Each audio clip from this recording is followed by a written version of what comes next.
For centuries, the relationship between the United States and Mexico has been both inseparable and dynamic in their joint development.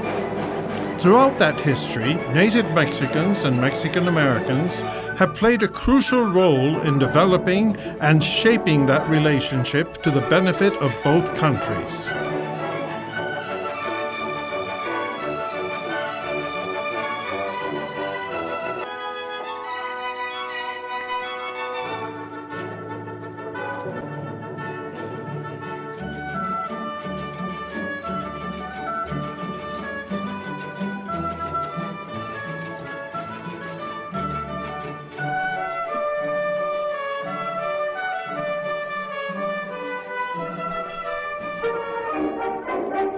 This is Dolores Hidalgo, Guanajuato, in central Mexico, the very site where the Mexican independence movement against Spain was first declared over 200 years ago. 100 years after Mexico gained its independence, in the early 1920s, a journalist from San Antonio, Texas, came to Dolores Hidalgo in search of a story about this important anniversary in Mexican history. His name was Ignacio Lozano. He was born in Nuevo León, but moved as a young man to San Antonio, Texas. Started a newspaper called La Prensa there. Upon his visit to Dolores, he realized that there was no public school. He was involved in community needs in San Antonio already as well, both in San Antonio and upon visiting Dolores Hidalgo, the birthplace of the Mexican independence movement, and seeing that there were not public schools for the children, he just found it unacceptable. Don Ignacio Lozano was motivated to face this challenge, and after a few weeks he went back to the United States, not only with a written story about Mexican struggle for independence, but with a firm conviction in his mind. He felt that the way to rebuild the country was to give importance to education. So that brings to mind, I think the moment there was a propitious moment. When he discovers this need, he launches this campaign. He raised funds. I understand that it was close to $39,000, which in those years was a lot of money.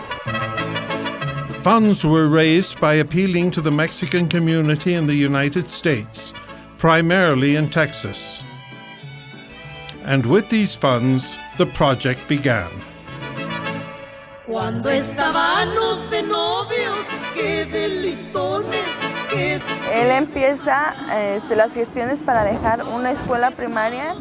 Primero dona los terrenos y ya después él regresa y manda el dinero y materiales para la construcción de la misma. Le hace la gestión en ese tiempo al presidente de la República y al secretario de Educación, lo cual le aprueban el proyecto. He actually imported all the materials from San Antonio, Texas. He inaugurated the school in the presence of the then Secretary of Education, José Vasconcelos, and personalities such as Diego Rivera.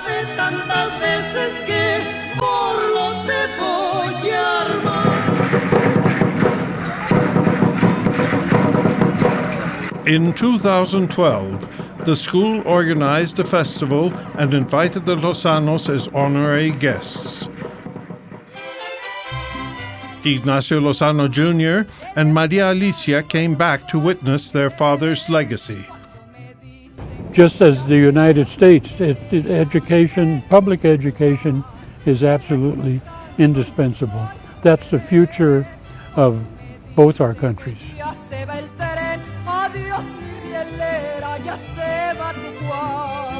With the teachers here in the school, I've seen them about every 5 years or something like that. So I've been keeping up with them somehow. This really is a special occasion for our family. It was a wonderful thing to see the Escuelas del Centenario, which my father built, and to think about the tens of thousands of young children who have been able to receive an education because of him. I'm not sure at what point they become plugged into this on their own, but I know that sometime around maybe by the late 1980s or early 1990s, Mary Alice Lozano visits the schools in Dolores Hidalgo and finds them, as she has told me, she finds that the classrooms are in pretty good shape, but the bathrooms were in terrible shape. They just didn't have adequate bathrooms for the kids. She becomes involved. And I hope that these schools stand today as a testament, not to what one man did, but what an entire community far from their home country could do together. Throughout the years, this school has stood proud, and its students have achieved higher averages than most public elementary schools in Mexico. Todos los años se pelean los lugares, se buscan los lugares. Por la estructura física, por el aprovechamiento del nivel educativo que se da y pues bueno, es muy difícil entrar. Estamos más o menos entre las escuelas que están en el primer lugar, estamos entre ellas. This story is a clear example of how organized binational civic efforts can prosper to make a difference in a community with benefits for both nations. Eso es lo que queremos para los mexicanos, que todo su talento se pueda desplegar, que todo su talento pueda crecer, que puedan superarse a nivel personal, ayudarle a su familia, a su comunidad, a su país a ser cada vez mejores. And the story goes on. This time, the U.S.-Mexico Foundation got in touch with other Mexican foundations for the donation of a computer room.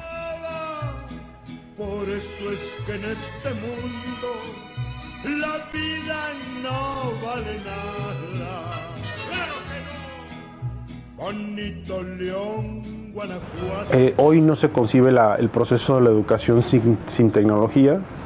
Es un habilitador fundamental, crítico para nuestro país. The one thing that can transform an individual is actually seeing what it can be accomplished. Education, though it's only one of our principal philanthropic concerns, measures up to a broader mission.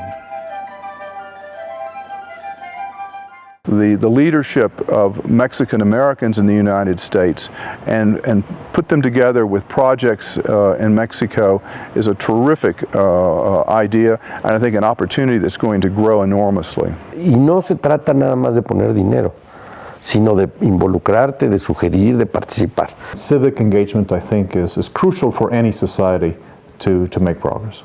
Economic and social prosperity of the United States was inextricably linked to the economic and social prosperity of the region and Mexico specifically.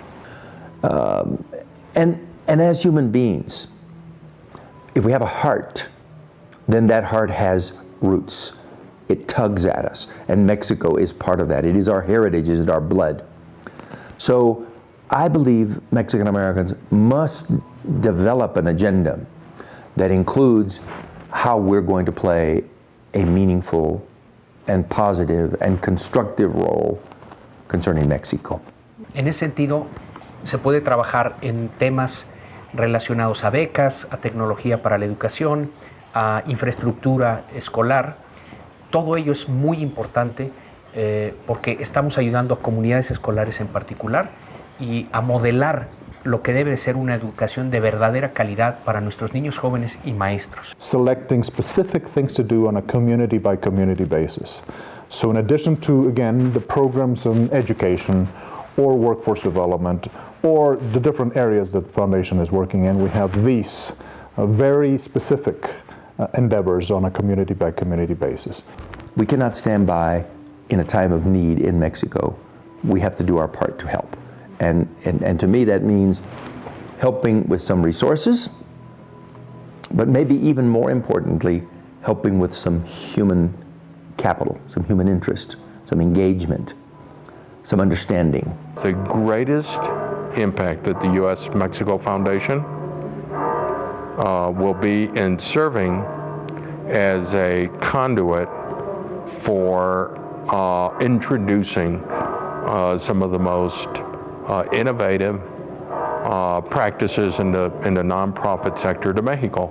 There is a myriad of opportunities for those Americans who are willing to start a journey to share with Mexicans in the field of civic engagement, an effort to promote active participation to generate transformational change.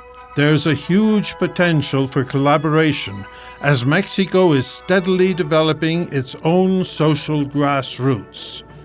Both countries' prosperities are linked, and you can help to make it happen. Never doubt that a thoughtful, committed group of individuals can change the world. Indeed, it is the only thing that ever has.